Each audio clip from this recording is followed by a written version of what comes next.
রবিবারে লাঞ্চের মেনুতে একবার হলেও বানিয়ে ফেলুন এগ কাসুরি মাটন কারি রেসিপিটি। আর এই স্বাদের কিন্তু সত্যি কোনো ভাগ হবে না। তাছাড়া আমি শিখার, আপনারা দেখছেন শিখাস রান্নাঘর। তো শিখাস রান্নাঘরে জানাই সকল দর্শক বন্ধুদের স্বাগত। তো আসুন দেখে নেওয়া যাক কী করে আমি এই কাসুরি মাটন কারি রেসিপিটি তৈরি করে নিয়েছি। তো এখানে আমি নিয়ে নিয়েছি প্রায় 1 কেজি মতো মাটন, আর এখানে কিন্তু কিছুটা আমি চর্বিও নিয়ে নিয়েছি। এই মাটনটিকে প্রথমে আমি ম্যারিনেশন করে নেব, যার জন্য এর মধ্যে দিয়ে দেব 1 টেবিল স্পুনের মতো হলুদের গুঁড়ো, 1 টেবিল স্পুনের মতো লাল লঙ্কার গুঁড়ো, হাফ টেবিল স্পুনের মতো জিরের গুঁড়ো, আর দিয়ে দেব 1 টেবিল স্পুনের মতো ধনে গুঁড়ো। আর তাছাড়া যে কোনো মাটনের রেসিপিতেই না জিরের গুঁড়ো চাইতে কিন্তু ধনে গুঁড়োর পরিমাণ একটু বেশি পরিমাণে দিতে হয়। আর এবারে এর মধ্যে দিয়ে দেবো আমি স্বাদ অনুযায়ী নুন। আরও এর মধ্যে অ্যাড করে দিচ্ছি ফ্যাটানো টক দই, এবং এর মধ্যে দিয়ে দেব লেবুর রস। এই সমস্ত উপকরণগুলিকে দিয়ে মাটনটিকে কিন্তু খুব ভালো করে আমি ম্যারিনেশন করে রাখবো। আর আপনারা অবশ্যই কিন্তু এই ভিডিওটি প্রথম থেকে শেষ পর্যন্ত দেখবেন, এবং এখনও যারা আমার এই চ্যানেলটিকে সাবস্ক্রাইব করেননি না, তারা অবশ্যই আমার এই চ্যানেলটিকে সাবস্ক্রাইব করে চ্যানেলটির পাশে থাকবেন। তাছাড়া আমরা অনেকেই কিন্তু এই মাটনের রেসিপি আমরা অনেক রকমভাবেই তৈরি করে থাকি। তো একবার হলেও কিন্তু আপনারা এই স্টাইলে কাসুরি মাটন কারি রেসিপিটি তৈরি করে দেখুন। সত্যি কিন্তু মুখে লেগে থাকার মতো রেসিপি। এবারে কিন্তু আমি প্রায় এখানে আধা ঘন্টার মতো মাটনটিকে ম্যারিনেশনের জন্য রেখে দেব। অন্যদিকে বসিয়ে দিয়েছি কড়াই, তাতে দিয়ে দেব সর্ষের তেল। এই মাটন কারি রেসিপিটি আমি সম্পূর্ণ সর্ষের তেলে তৈরি করে নেব। এবারে ফোড়নের জন্য দিয়ে দেব তেজপাতা, গোটা সাদা জিরে, শুকনো লঙ্কা, গোটা এলাচ, আর দিয়ে দেব দারচিনি।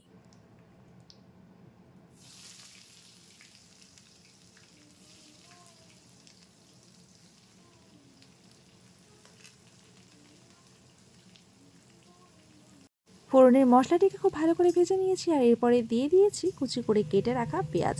আর এখানে আমি প্রায় বড় 4টের মতো পেঁয়াজকে কুচি করে নিয়েছি। আর এই অবস্থায় অবশ্যই গ্যাসের আঁচটিকে কিন্তু আমি মিডিয়াম টু লো ফ্লেমে রেখে রান্নাটি করে নেব। তো প্রথমেই আমি পেঁয়াজগুলিকে ভেজে নেব। এখানে কিন্তু পেঁয়াজগুলিকে আমি হালকা লালচে করে ভেজে নিচ্ছি।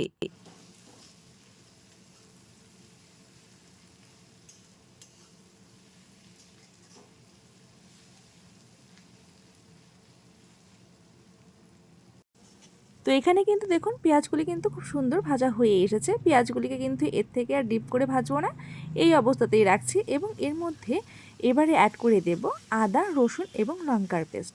অবশ্যই আপনারা আপনাদের ঝাল অনুযায়ী লঙ্কাটিকে ব্যবহার করবেন। এবং এখানে কিন্তু আমি আদা প্রায় 1.25 ইঞ্চির মতো ব্যবহার করেছি, এবং 2টোর মতো রসুন ব্যবহার করেছি। সমস্ত মশলাগুলিকে খুব ভালো করে কষিয়ে নেব, এবং এর মধ্যে আরও আমি অ্যাড করে দেব হাফ টেবিল স্পুনের মতো হলুদের গুঁড়ো এবং হাফ টেবিল স্পুনের মতো লাল লঙ্কার গুঁড়ো। অর্থাৎ টোটাল এখানে আমি 1.5 টেবিল স্পুনের মতো হলুদের গুঁড়ো এবং 1.5 টেবিল স্পুনের মতো লাল লঙ্কার গুঁড়ো ব্যবহার করেছি। ম্যারিনেশনের সময় ব্যবহার করে থাকলেও এখানে কালারটি যাতে ভালো আসে তার জন্যই কিন্তু এখানে আবারও আমি হলুদ এবং লাল লঙ্কার গুঁড়ো ব্যবহার করছি। আর এখানে কিছুটা সময় ধরে মশলাটিকে কষিয়ে নেব, যাতে এর মধ্যে কোনো কাঁচা ভাব না থাকে। এখানে কিন্তু মশলাটি খুব সুন্দরভাবে কষানো হয়ে গেছে, গা থেকে সুন্দর তেল ছাড়ছে।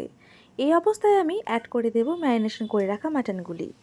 মাটনগুলি দিয়ে এই মশলাটির সাথে খুব ভালো করে মিশিয়ে নেব, এবং আরও কিছুটা সময়ের জন্য কিন্তু মাটনের সাথে মশলাটিকে কষিয়ে নেব। আর এইভাবে করে মশলাটির সাথে মাটনটিকে যত ভালো করে কষানো যাবে না, এর টেস্ট কিন্তু ততটাই ভালো আসবে। তো সুতরাং এখানে কিন্তু মশলাটির সাথে মাটনটিকে খুব ভালো করে কষিয়ে নেওয়ার চেষ্টা করবেন। আর এখানে দেখুন কিছুটা সময় ধরে নেড়ে চেড়ে নেওয়ার ফলে কিন্তু মাটনটি খুব সুন্দর কষানো হয়েছে।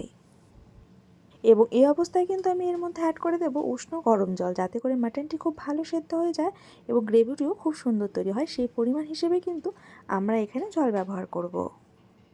আর এই জলটি ব্যবহার করার ফলে আবারও আমি হালকা হাতে নেড়ে চেড়ে নেব, আর কিছুটা সময়ের জন্য কিন্তু ফুটিয়ে নেব। আর তাছাড়া পেটুক বাঙালিদের মধ্যে এরকম মাটনের রেসিপি বা মাটন পছন্দ করে না এমন বাঙালি কিন্তু খুঁজে পাওয়া সত্যিই ভীষণভাবে দুষ্কর।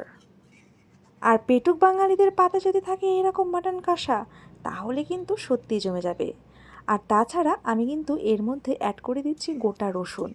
আর এই রকম মাটন কিংবা চিকেনের কারিতে আপনাদের মধ্যে কারা কারা গোটা রসুন খেতে ভালোবাসেন, তারাও কিন্তু আমাকে অবশ্যই কমেন্টের মাধ্যমে জানাতে পারেন। এখানে কিন্তু আমি ঢেকে কিছুক্ষণের জন্য রান্না করে নিয়েছি।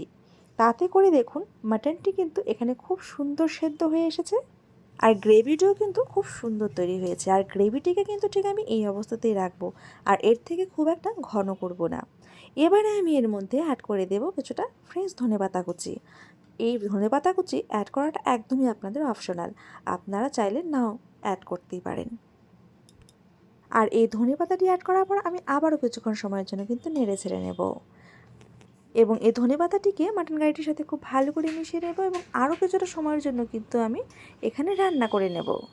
আর এখানে কিন্তু ধনেপাতাটি ব্যবহার করার ফলে কিন্তু দেখতে কিন্তু আরও অনেকটাই লোভনীয় লাগছে। তো এখানে কিন্তু আমি আরও প্রায় 2 থেকে 3 মিনিটের মতো সময় নিয়ে রান্না করে নিয়েছি। আর এবারে আমি এর মধ্যে অ্যাড করে দেব গরম মশলার গুঁড়ো, আর অবশ্যই এখানে আমি শাহি গরম মশলার গুঁড়ো ব্যবহার করব। আর এই গরম মশলাটি অ্যাড করার পর আমি আবারও নেড়ে চেড়ে নেব। আর এখানে কিন্তু আমার কাসুরি মাটন কারি রেসিপিটি প্রায় হয়ে এসেছে। নামানোর আগে আমি এর মধ্যে অ্যাড করে দেব রোস্টেড কাসুরি মেথি। আর এই কাসুরি মেথিটি অ্যাড করার পর এর ফ্লেভার সত্যি এতটাই টেস্টি হয় যে আপনারা যদি তৈরি না করেন তাহলে একদমই আপনারা বুঝতেই পারবেন না। আর এই কাসুরি মেথিটি অ্যাড করার পর কিন্তু আমি আরও 1.5 থেকে 2 মিনিটের মতো সময় নিয়ে রান্না করে নেব। আর এখানে দেখুন কত সুন্দর এই রেসিপিটি কিন্তু আমি তৈরি করে নিয়েছি।